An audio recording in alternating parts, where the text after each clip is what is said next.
Welcome to the United States Navy Memorial SITREP Speaker Series, and thank you very much for joining us today. The mission here at the Navy Memorial is to honor, recognize, and celebrate the men and women of the sea services past, present, and future, and to inform the public about their service. Today's event is about that fourth verb, inform. You know, we're finishing up a summertime of great activities here at the Navy Memorial. After 2 years of COVID and not a whole lot of events, not a whole lot of visitors, we had a summer full of events with movies on the memorial, the Navy Band concerts, wreath lanes, a couple of sit reps, fantail breakfast, etc. And so it's great to wrap up a summer and come into the fall with a couple more wreath lane ceremonies on November 11th for Veterans Day and a couple more sit reps here today.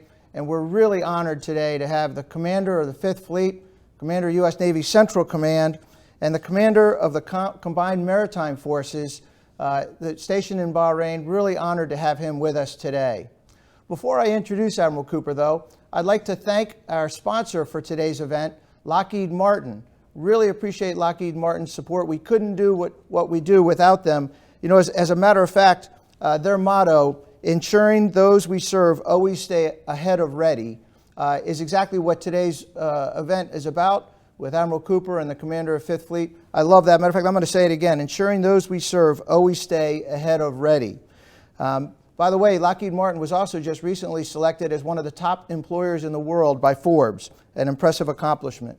We'd also like to thank our 2 series co-sponsors who have been co-sponsors all year for the SITREP, and that's Dell Technologies, who provides end-to-end technology solutions and digital transformation accelerators to their clients, as well as our 2nd series co-sponsor, Navy Mutual Life Insurance, who provides affordable life insurance and annuities to those who serve or have served our nation.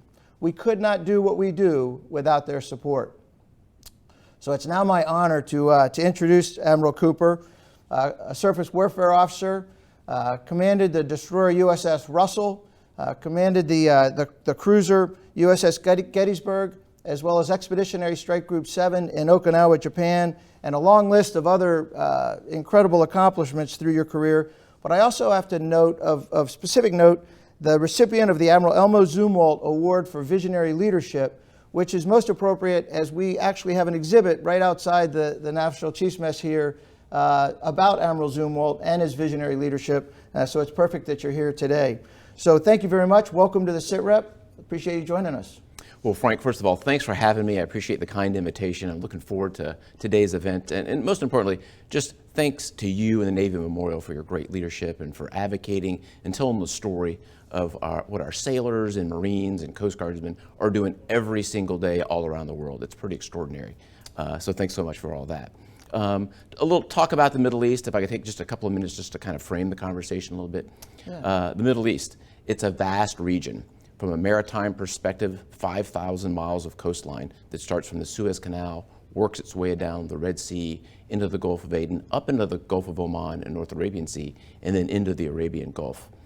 The distances are significant. So the distance from the Suez Canal to Bab el-Mandeb is about the same distance as the eastern seaboard from Boston to Miami, or from Los Angeles to Seattle. So that gives you some perspective. The distances are one thing. The criticality of the waterways are an entirely other piece. The region literally and figuratively fuels the world. The free flow of commerce depends on these waterways and their choke points being open. And this is where the United States Navy and our partners, I look forward to talking about that, focus our efforts each and every day. In particular, we believe that the best thing that we can do to ensure that free flow of commerce and maritime security is sustained is by focusing on strengthening and enhancing our current partnerships and also accelerating innovation, and particularly leveraging gains in unmanned systems technology and artificial intelligence. So with that, I look forward to talking about the things that our sea sailors, Coast Guardsmen, and Marines are doing every single day. And again, great privilege to be here. All right, well, great to have you here. I've got a couple questions here for you. We also have the platform has the ability to ask questions from the audience. And so please, out there in the audience, please bring in the questions. And as you can tell on the platform, you can like the questions. And the more likes a question gets, it'll float to the top.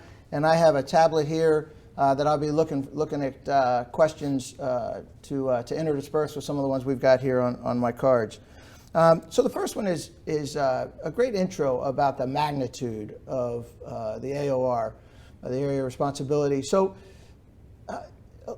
let's take a step back, and we didn't just get there. I mean, you know, you and I served during Desert Storm, Desert Shield, and all that. But I was back there in the '80s during Joint Task Force Middle East, and back in the '80s we had been there for decades. So can you kind of paint the picture of our presence there in the Gulf in the past and working up through today? Yeah, sure. So if I go back to 1948, it was when the United States Navy first established some presence in Bahrain with an organization then called CTF 126. Leap ahead by the early 70s, we got a little plot of land on a Royal Navy base called HMS Jafar in Bahrain. Again, if I leap ahead to the mid-90s, U.S. Fifth Fleet was established in 1995. The organization we know today as the base, or Naval Support Activity, was formalized in 1999.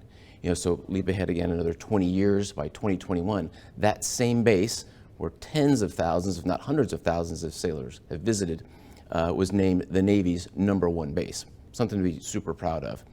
So all told, 75 years of presence there in Bahrain, enabled by extraordinary support from His Majesty the King and His Royal Highness the Crown Prince, who themselves are deeply, deeply committed to the relationship. And I think that sets conditions for us to move where we want to go, which is from what we were probably used to decades ago, which was operating by ourselves, to today operating a part of very large coalitions. Yeah, that seems to me the thing that's changed the most, right? I mean, the USS LaSalle was tied up there in Bahrain back in the '80s, but pretty much Bahrain was the only real partner publicly, I mean, the only partner we operated with. And it seems like just the magnitude of partnerships that you've developed out there is just tremendous. Talk to me a little bit about how that's developed and what they are today. Yeah, so there's two principal large partnerships that we currently lead. The first one is called the Combined Maritime Force, and the second one is called the International Maritime Security Construct. We'll talk about the first one first, the Combined Maritime Force. It was originally established just after 9/11, so it's a little over 20 years old. Originally had 12 member nations that are a part of it. In the ensuing years, those 12 have now grown to 34.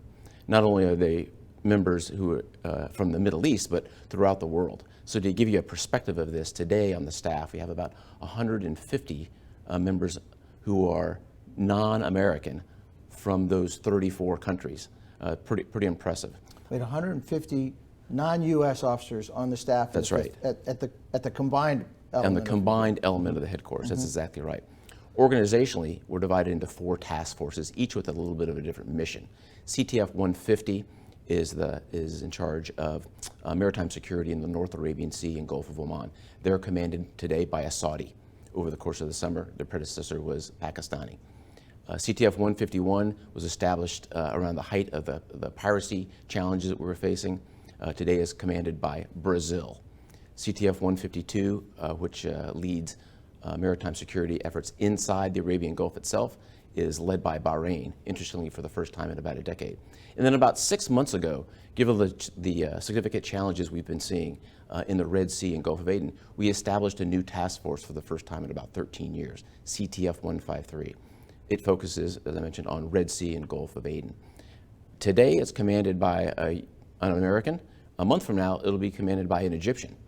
So pretty significant is that that'll be their first opportunity to operate in a coalition. So that's the big picture on the organization. And what we've seen is these 34 countries have continued to grow. I suspect they will continue to grow. Last year, we saw Egypt join for the first time. Now this year, pretty impressively, they'll lead a task force. In just the last couple of weeks, we've seen our most recent member, India, join and then operate with us in combined operations. So we're super excited about that. And as I look to the future, I absolutely expect there'll be more nations participating. So that's CMF. The second one, IMSC, International Maritime Security Construct.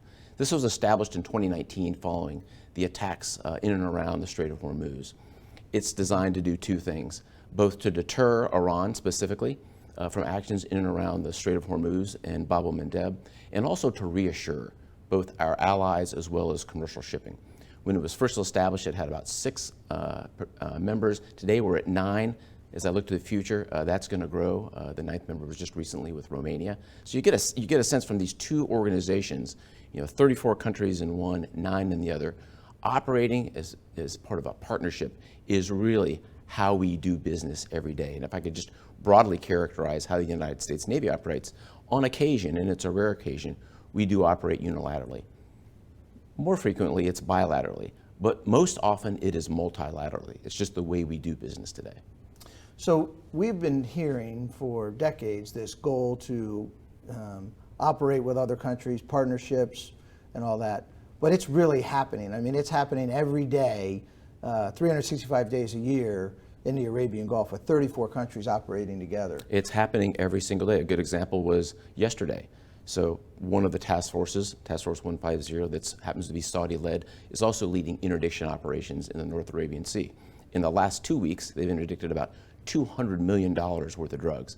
And that communication goes from me and my staff to the CMF staff to CTF 150 commander down to ships that are multinational, US, French, UK, and other countries. So pretty impressive. So the other thing, though, that's changed is China and Russia. Back in the 80s, when I was there, I don't think we ever saw a Russian, much less a Chinese ship in the Gulf. Today, we're in a strategic competition. What's the role of Russia and China there in the Gulf, and where do you see them in the picture? Sure. Well, I think it's competition, so I think it's healthy to view this both objectively and subjectively. And I think on the subjective side, if I looked at that first, my view is the most important issue is how do our regional partners and those countries in the region view us relative to China and Russia? Are we, and specifically, are we the partner of choice at the Navy to Navy level? And I can tell you confidently today, of the 15 nations in the Middle East who operate in the maritime, we are for sure the #1 partner of choice of 13 of them. The 14th is Iran, they're with China, and the 15th is Syria. But the other 13 are clearly look at the United States Navy as the #1 partner of choice. So that's one aspect of it. The other piece is kind of objectively. How are we doing relative to our engagement with partners in China and Russia? So last year we conducted 33 exercises with regional partners. That was 2021. This year we're just about ready to double it. We have 60 so far, and we're well on our way to doubling it. So that's 93 exercises since the beginning of January 21. Where's China? They've done 2. Russia has done 3. So 92 to 2, 92 to 3. I think from a competition standpoint, we find ourselves in a good position, and that contributes to why I believe that countries view us as the partner of choice. Now, it's something we have to work on every day, but I think we have good momentum and a good way ahead on that. So when you say that Russia and China do an exercise in the Gulf, what does that mean? What do those exercises entail? We can't get into all 92 of ours, but we can imagine the spectrum of our exercises with our partner nations. But what is Russia and China exercising to do out there? Well, to give you the most recent example, at the beginning of 2022, exercise was Russia, China, and Iran. You can imagine the rest of it from there. Got it. So talk about Iran for a second. We saw news recently that the Iranian Republican Revolutionary Guard Navy part picked up a couple of our unmanned vehicles. We'll dive into unmanned in a little bit. But that seems to be a pretty aggressive action on their part. What are our interactions today with Iran? Realizing today might be very different than last year, but what's the situation today, and where do you see it going? Yeah, sure. So just overall, our #1 concern is any destabilizing activity in the region has our attention because of its negative impact on regional maritime security, which also then has a concomitant negative impact on the free flow of commerce. So that's broadly where we're focused. If I nick it down just a little bit, talk for a moment just about the attempted seizures recently. First and foremost, those were willful, blatant, and unlawful attempts to seize U.S. government property. That's an important point. It was a violation of international law. Our commitment as we look to the future is that we do today, and we continue to fly and sail where international law allows, and we do that in such a manner that is consistent with international norms and standards. We also expect that from our partners and allies. So that's kind of the scene setter on that. In terms of the threat and how are we reviewing Iran overall, clearly they're the most serious threat in the region. We view them that way, and there's three principal reasons. First and foremost is both their capability and the advancement in numbers of cruise missiles, ballistic missiles, and UAVs. You've seen this on the news. Mm-hmm. The second piece is how those weapons then get proliferated to proxies in the region in a variety of countries. Yemen, most notably. You've seen this also in Lebanon. You've seen it in Iraq and Syria. So those are the two components. And then the third aspect is the nuclear piece, which is being handled via diplomatic lens. But if I take a look at those first two components, the question then has become, if those are the concerns, what are we doing about it? And I go back to, I think the best thing that we can do, and this is the avenue that we are pursuing, is to strengthen those partnerships that we have and then accelerate on the innovation that we've got, because that allows us to see more that's on the sea today, and puts us in a better position to react in the future. And we can talk about that later on. Yeah, so realizing that the political situation, diplomatic situation, is the realm of the State Department and the civilian leadership. What if we paint the picture of Iran trying to seize drones? What else are you seeing Iran do out there that the American people ought to know about? I mean, we've heard, the violations. We've heard their violations of international norms, and your very solid statement that we follow international law. What are you seeing out there by the Iranian Navy and by the Revolutionary Guard? Sure. Well, we're focused on a broad range of malign activities. On one end of the spectrum, it's human trafficking, and then it's illegal smuggling of both weapons and drugs. And let me just talk about the weapons and drugs smuggling in particular. So just to give you a sense of the level of involvement and the successes that we've had from a coalition standpoint, if I look at drugs, in 2021, we seized about $500 million worth of illegal drugs, the preponderance of which are flowing from the north to the south in both Yemen and East Africa. So what 500 million, just to give you some context, is more than the 4 previous years combined. Where are we this year? We've seized about 350 million as of yesterday. In just the last 2 weeks, we've seized 200 million alone. So I like where we are. I think we're in a good position, and we're going up against the challenge that we all see with drugs being proliferated. On the weapons side, last year we interdicted about 9,000 weapons, which was 3 times more the previous year.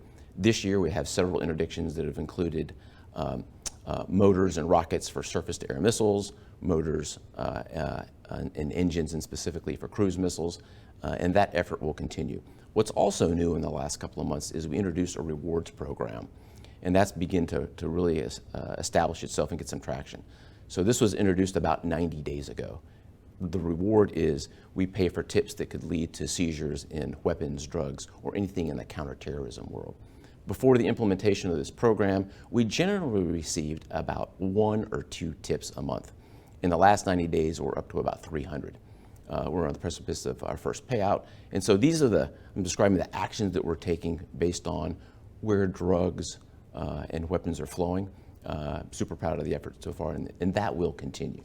So do you think the increased amount of seizures of drugs and weapons is a result of more aggressively going after them, or do you see an increase in the flow? Yeah, I think it's a confluence of all those things. We certainly have an excellent U.S. interagency approach on this. We have outstanding partnership and coordination with regional allies. We do have a greater force focus on it, and I think we're also enhanced by having some new measures and policies, such as the rewards program. They're all contributing to more effectiveness. And what are the other threats out there? So clearly the smuggling, the drugs, the weapons. And we talked about Iran, and I think that's we probably want to camp out there when it comes to threats. But Russia, China, what are the other threats out there in the Gulf that you're seeing? Yeah, you hit on the majority of them in our significant concerns: ballistic missiles, cruise missiles, and UAVs, and the proliferation of those systems to other countries. That really is most serious challenge number 1. In terms of presence of other countries, PRC has had and continues to maintain a small surface action group, generally operating in the Gulf of Aden. They've done this for a number of years. They are still there today. And today, Russia does not have a presence today for reasons that are obvious and where their attention is elsewhere. So, but China has a presence there in the South Arabian Gulf 24/7, 365. More precisely, their presence has been restricted generally to the western Gulf of Aden. So walk down the Red Sea in Djibouti in the corner there around the Horn of Africa. That's generally where they operate. Got it. So we have a question here from the audience from Petty Officer Murphy. He asks, in light of the rising tensions with the Russians and the Chinese, what's the likelihood of the U.S. getting into a possible war in that area? MCPON stated this generation will be taking us through this war. Is this coming sooner or later than expected? Yeah, well, I won't try to forecast the future on any of this. Our job, of course, is to be ready. And I'm proud to say that the ships and squadrons and all the units that are presently deployed in the region are very ready to both defend ourselves and reinforce the deterrent posture that we're in. And I'm quite confident of that. So let me go back to the geography and partners and all that. Last year, Israel shifted from European Command to Central Command. So now Israel is part of your area of responsibility. How has that changed things? Yeah, so I think when you talk about Israel, there's three components of the relationship that are worth mentioning. One is last year's shift from an alignment of Israel from U.S. European Command to Central Command and Fifth Fleet. The year before that, there was the Abraham Accords. And I think importantly, a third component of this is a shared perspective between Israel and regional countries of a common threat and where that threat lies in terms of Iran. I think bringing those three things together have laid groundwork for us to increase our activity markedly with Israel. So where are we? In the last year, we've had more than 30 separate exercises and activities with Israel in our region. Obviously, we weren't doing anything before based on their previous alignment. Significantly, during that time, we saw just about a year ago multilateral exercises involving Israel, the United States, Bahrain, and UAE for the first time. Since then, Maritime, in the maritime, in the Red Sea. Since then, Israel has participated in the region's largest maritime exercise called IMX, International Maritime Exercise 22, back in February and March, where they had representatives in Bahrain. This exercise had 60 partner countries and organizations. So it kind of gives you a sense of where that's come. And then from a bilateral perspective, we've continued that good momentum with significant exercises. A bilateral exercise called Intrinsic Defender in March, a special operations exercise in the Red Sea just recently in August called Noble Rose. And then just 2 weeks ago, we teamed with Israel in our first manned-unmanned exercise called Digital Shield. So a lot of momentum. Importantly, they are a very professional and high-performing Navy. It's in our interest to team with them frequently, and they're operating with us and us operating as partners in the Red Sea. At the end of the day, increases maritime security, and that's good for everybody. So I have to tell you, Admiral, that it rolls off your tongue very easily that you're operating with all these countries. It almost makes it sound like the interoperability has become easy.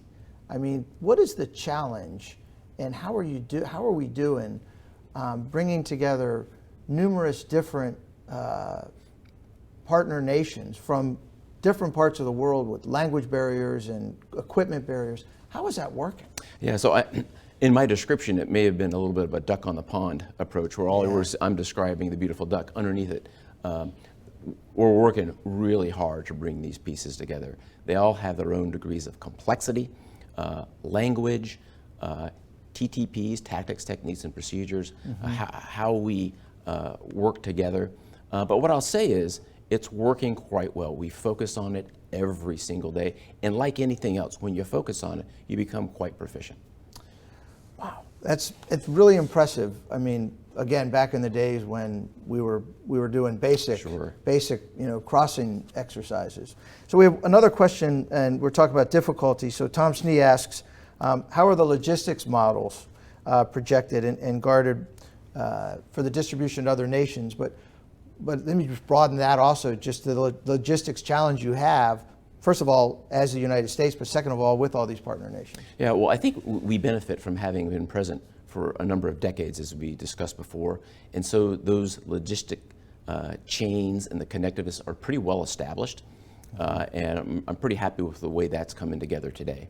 In particular, we've had increased access among partner nations just in the last couple of years, whether it's new bases from Egypt that they've established in the Red Sea, to greater access in places like Duqm, Oman, which you not necessarily had before, but we have today. In fact, we have ships who are doing maintenance in Duqm, Oman. So I think we've come a long way. A lot of this brickwork has been set over many, many years, and now we're reaping the rewards of those partnerships and those friendships.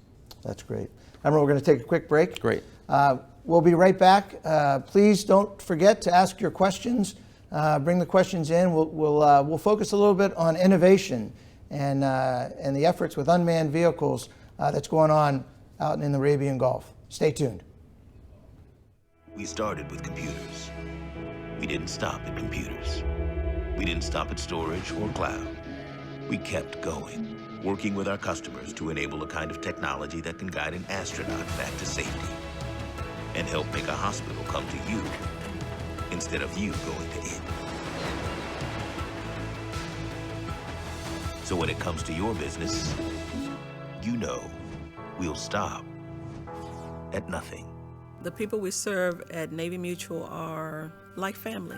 Navy Mutual is a nonprofit organization that was founded in 1879. Providing life insurance products. Service and education to members of the military service and their families. We understand them because we have served ourselves. Everything we do every day is about serving our members.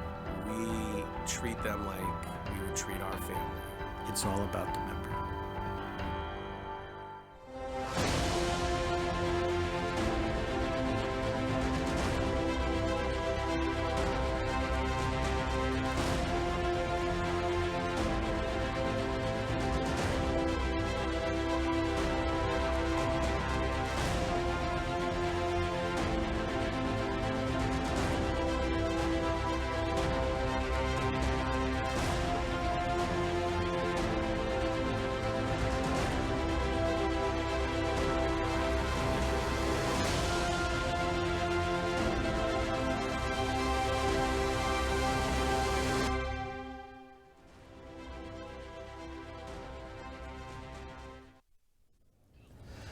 Welcome back.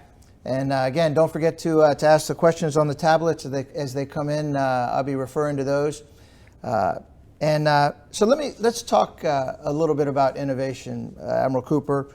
The Navy seems to be focusing a lot of its efforts, and there's two ways to look at it. A lot of our unmanned vehicle effort in the Arabian Gulf, and a lot of the effort in the Arabian Gulf on unmanned vehicles and artificial intelligence. And matter of fact, you've stood up a dedicated task force, Task Force 59, to integrate all this new technology.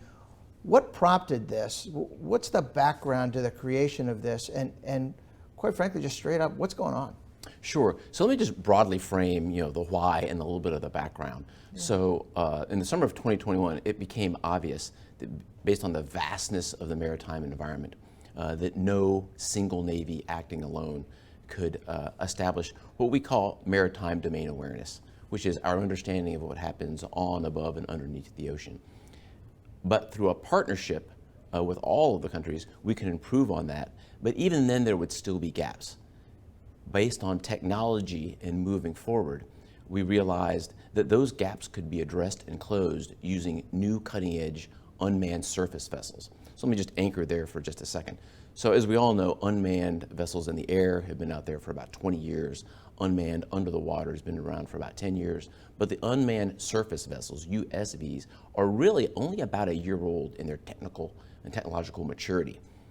What we discovered was combining them along with artificial intelligence offered an opportunity, along with our partners, to close those maritime domain gaps.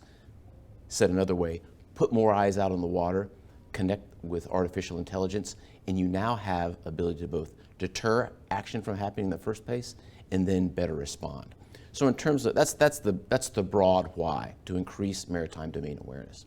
So if I look back, about a year ago, we established Task Force 59, the Navy's first unmanned and artificial intelligence task force. It grew from a meeting of 14 different organizations sending people, the world's experts in artificial intelligence and unmanned, to obtain new technology that was mature and proven, operate it in the environment it's designed to operate in, and test it a little bit and operationally. So since then, we established 2 operating hubs, one in Bahrain and one in Aqaba, Jordan. Bahrain, obviously, to employ vessels in the Arabian Gulf, Aqaba to get out in the Gulf of Aqaba, as well as the Red Sea. The team has exceeded our wildest expectations. You know, in the ensuing year, we have about 25,000 hours of operating time. You kind of say to yourself, well, let me get some context of 25,000 hours. So that's Monday to Friday, 9 to 5 for 12 years. So it's a considerable amount of depth of experience. In that time, we've also focused very hard on not just operating by ourselves, but as I mentioned earlier, with partners, Bahrain, Jordan. We had the largest unmanned exercise in the world in February with 10 countries and 80 unmanned systems. And since then, we've operated with Kuwait, with Qatar. Just in the last month alone, we had operations with Saudi Arabia. Then we shifted to an exercise called Eager Lion with the Jordanians. Then we shifted to an exercise, as I mentioned earlier, with Israel. And then we shifted to another exercise off Portugal with NATO countries, where we also integrated Starlink.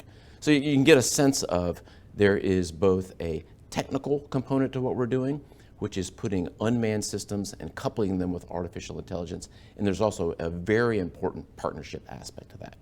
So what does that coupling mean in real terms of coupling unmanned vehicles and artificial intelligence? Can you give us some examples of how that is applied? Yeah, here's a simple example. So if a given country in the region can use their existing sensors and see 20 miles off their coast, now imagine another platform out there, a USV, that has cameras, radars, that's controlled by satellite, and whose picture is piped into a Naval Operations Center. Put that out further, and now instead of seeing just 20 miles, now you can see 40. Put one more platform out there. Instead of seeing 40 miles, now you can see 60. And then here's where the artificial intelligence comes into play. These platforms go and they map the pattern of life that's operating around them using the sensors that are on board. And then there was a deviation from that pattern of life. They'll take a picture of it, in a matter of seconds, send it back to a Naval Operations Center so that a human being can make a decision. This would be impossible to do on a day-to-day basis for anyone that's ever deployed in the Arabian Gulf in particular. There's tens of thousands of vessels. A human would never be able to figure out where there's some sort of action that is outside the pattern of life. But through artificial intelligence, you can do it. So that's the beauty of it. It's both the sensors that allow you to see further, and it's using artificial intelligence to see where there's something different in the pattern of life so that human beings can make a decision. So, I mean, I don't want to sound like a guy who doesn't get artificial intelligence, but it sounds to me like, you know, we've struggled with what that means, what artificial intelligence means. What it sounds like it means is it's real intelligence, it's real reconnaissance, data coming together, and the way I look at it is using a computer to track trends, and then to your point, a deviation from the trend, and now you have an action to be taken. Yeah, that is essentially what we're doing. And importantly, an operator, you know, we've all grown up as operators, we've been on radar scopes, you're operating sensors. It would be impossible given the density of surface traffic, in particular in the Arabian Gulf, to see small changes in platforms maneuvering. But through artificial intelligence, you can see it very quickly. And as we have proven hundreds of times over, it works very effectively. And I think the last thing I would leave you with, ultimately, decisions are still made by human beings. So you have the platforms out on the water, they're connected together, they map patterns of life, they send pictures back to Navy Operations Center, but it's human beings that make the decision of what to do about it. You know, in some cases, the activity that's out there could be as simple as a fisherman. In other cases, it could be another country, acting illegally. But that level of decision is what a human being does, and that's where the Navy oversight piece comes into play. And and also going back to your partnerships, I would think the value of creating these partnerships, these relationships we have to be able to share this information in a body of water that everybody is so impacted by. So you also seem to be on the cutting edge of the technology. And I want to go to a question here from Jim Shannon. You probably actually know Admiral Jim Shannon. Yeah, great.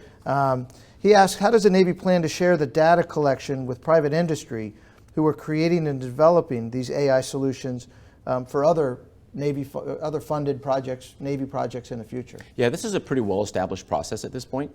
As we work with organizations, the Navy owns the data with individual companies, as you would expect. We have all the appropriate controls on the data. And the preponderance of what's being collected is unclassed information, which is a little bit of the beauty of how we're operating. So these platforms that are out at sea, they're merely collecting unclassified information. There's nothing sensitive that's being stored on these platforms at all. It's all being stored in the cloud. Interesting. So what is the linkage, though? I mean, the challenge, and not to get Pentagonese here, but the challenge of funding unmanned vehicles, funding artificial intelligence, and demonstrating the viability for future funding. As a matter of fact, there's a commission now designed to figure out how to speed up the flash to bang from budget to getting it out to where you are on tip of the spear. How are you doing that? How are you operating out there with new technology, not 5-year technology that was funded? Let me talk a little bit about the model that we're using. It's kind of 4 components to it. There's a scan, test, iterate, and then deploy model. The scan piece is members of Task Force 55 and the associated team simply scan the environment in America's great industry of what's the latest and greatest that's out there that could be brought in the theater for us to take a look at. It comes into theater, we test it, and of course it gets tested in a real-world operational environment. And with some platforms it works out great, and other platforms it just doesn't work out. If it's not going to work out in an operational environment, hey, we'll let that go back to CONUS and keep working on it. After it's tested and there's some promise that's shown, we then put it through a rapid iteration process. And when I say rapid iteration, we're generally working on about a 60 to 90 day iteration cycle for capability improvement with our industry partners. Of course, anyone that has experience in this, in normal models, that time frame can vary from 6 months to a year to even longer. So we're demanding customers. We're meeting the mark on this 60-day to 90-day cycle, and in some cases we're really exceeding it. I'll give you an example just in the last month. So mesh networks. These are how we are going to communicate in the future in a comms denied environment. We started with a rudimentary mesh network about 6 weeks ago with the Saudis. We improved on it based on lessons the very next week with the Jordanians. We improved and iterated again the week after that with the Israelis. And then a week after that, we did it with NATO, integrating with Starlink. So I think under conventional models, that would just not be possible.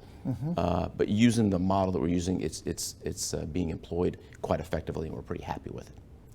So again, back to partnerships, and you talking about different countries, and to Admiral Shannon's question about industry, it seems like you're partnering with industry, or industry is working to stay up with your requirements, and that connection seems to be another valuable partnership, another valuable connection. Well, the partnership with industry is indispensable. The teams that we're working with are doing fantastic work.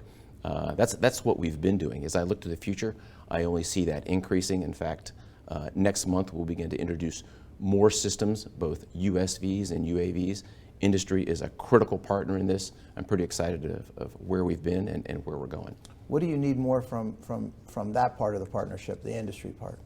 Maintain course and speed. Now the course, we have a pretty strong North Star of where we're trying to go, and the speed is fast. So that sounds easy, but it's a real challenge. But thus far, industry, academia, and our regional partners and partners outside the region, UK in particular, really come together nicely, and we're very happy where we are. So I wish I had a couple hours because you now have mentioned a couple more major partners. Would love to walk down the academia, much less the UK path. Great partners. What's your vision? Where does this go? Where do you see this in 5 years, 10 years, 15 years? Yeah, sure. So there's two significant pieces of this, at least in the relative near term. There's next month's expansion of capabilities that we'll have for Task Force 59. And ultimately, the goal is this. By the summer of 2023, we would have 100 unmanned surface vessels patrolling around the waters of the Middle East. About 20% of those would be U.S., and the other 80% would be from among our partners in the region. So pretty big goal. I think we're on track to achieve it. And you can just imagine, I don't think it's difficult to imagine, how you have your manned platforms out there doing business as they do today, and supplemented by 100 or 50, or you pick the number out there, around the Arabian Peninsula. You can simply see more than we see today. And I think we'll find ourselves in a better deterrent posture, and we'll find ourselves in a position to be able to use manned vessels more effectively if we do detect some sort of malign activity. So I was going to zero in on these numbers. 100 unmanned vehicles. That's right. 20 of which are U.S. flagged. That's right. The other 80 are other countries, partner countries. And what do these unmanned vehicles look like? What capabilities do our partner nations in the unmanned world bring to us? Yeah, so a couple of important points on this. So we're moving forward on this with partners acquiring their own unmanned surface vessels. And it's a partner decision on what they obtain. If I could just talk generically about the types of platforms we're using, they come in two versions. One I would characterize as a persistent ISR, long-term detect, think maritime ISR, on the water, watches what's around it. So we have examples of using these USVs and being out at sea for more than 200 days. No lost days of maintenance, no fuel requirement. They're simply sitting out there watching what's happening around them and then communicating that information back to command centers. The second one is fast response, because I think you need a little bit of both.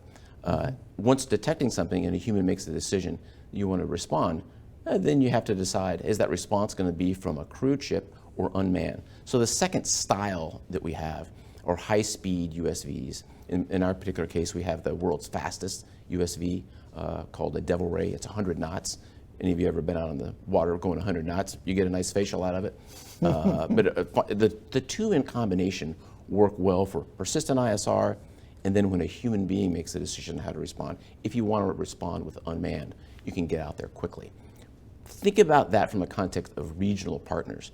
So take the first two countries who've committed to acquiring these systems, Kuwait and Bahrain. Once these systems are in place, they're going to be able to see further, they're going to be able to react faster, the information exchange will go much quicker than it currently does, and I think we'll find ourselves in just an overall better posture than we are today. What challenges do you see, though, integrating that technology in those communications? Well, the challenge actually is in the speed that, the challenge actually is self-created in that we're trying to move very quickly, but the communication aspect has been worked out. We've modeled this with multiple partners. We've exercised this more than a dozen times, even earlier this year, to flesh this out, where we ran 13 different tactical scenarios to flesh this out and get the C2 down. So all told, I think we're in a pretty good position today. And so, again, giving our audience an idea, if you were on a boat in the Gulf today, do you see these 100 unmanned vehicles carrying their nation's flags?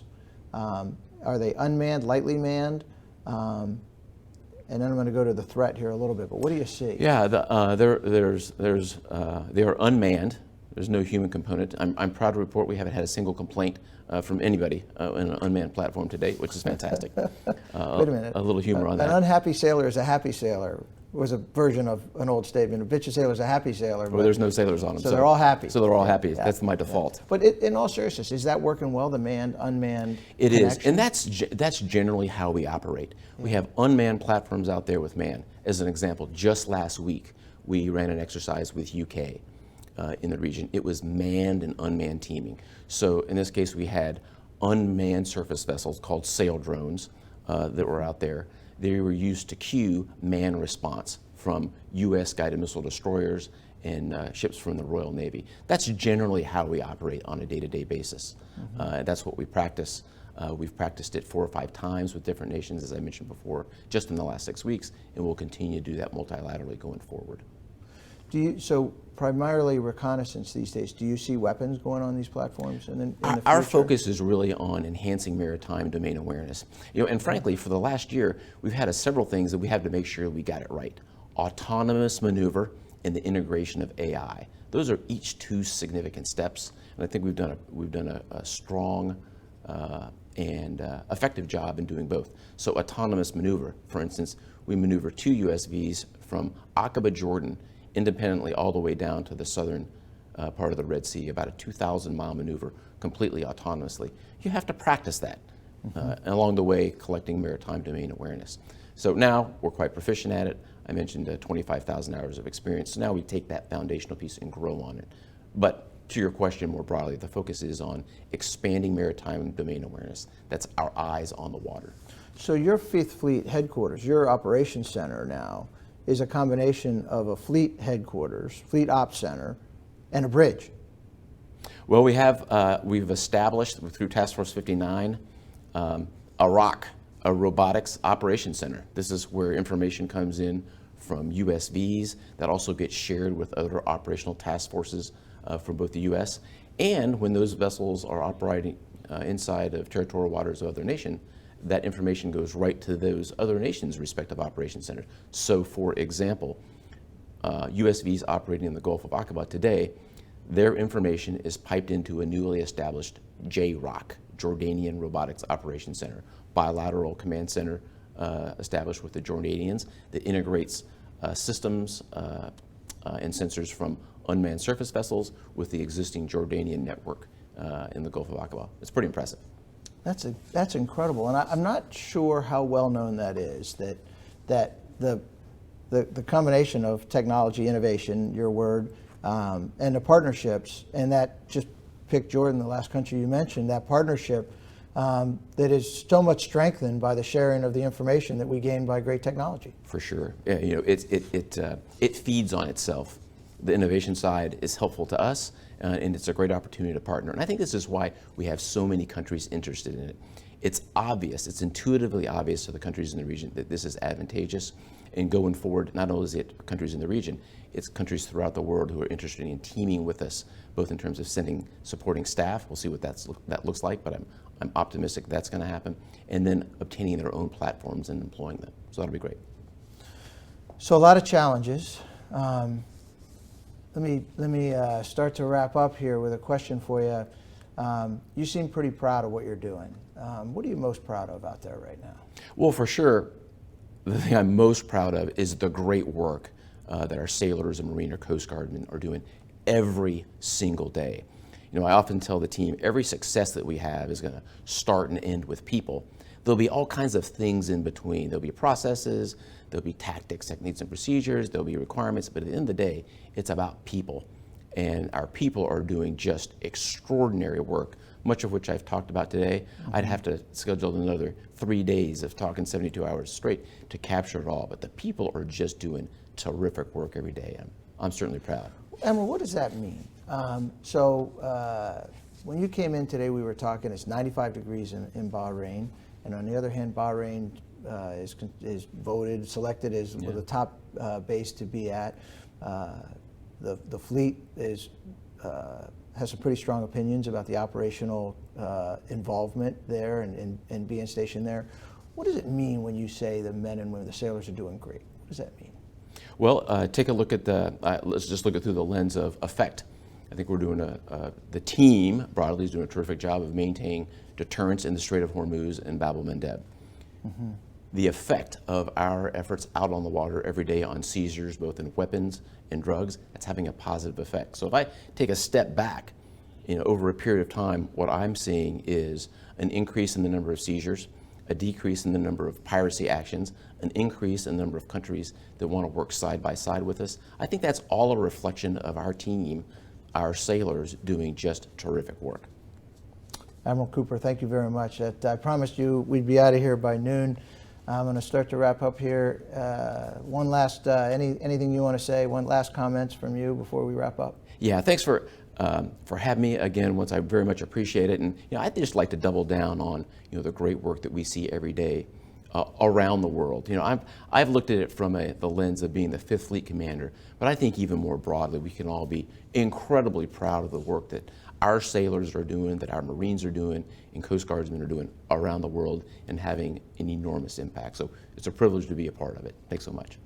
Well, Admiral Cooper, thank you. Thank you for providing the SITREP, but I guess more importantly, thank you for the perspective that you've given us, one of what's going out there with 34 partner nations, a number that I think is stuck in my head, hopefully stuck in the head of the audience, as we look at what's going on around the world and the relationships we need to have as the United States of America, to know that you're operating with 34 nations that we consider partners. Thank you very, very much. It's a great privilege. Thanks for having me. I really appreciate it. Well, thank you. And thank you all for joining us today. As I mentioned earlier in the beginning of the show, we're in the fall season, Veterans Day coming up. The Lone Sailor Award Dinner that we had a couple weeks ago is available online. We had 3 great recipients, and it really tells a story about the men and women who serve.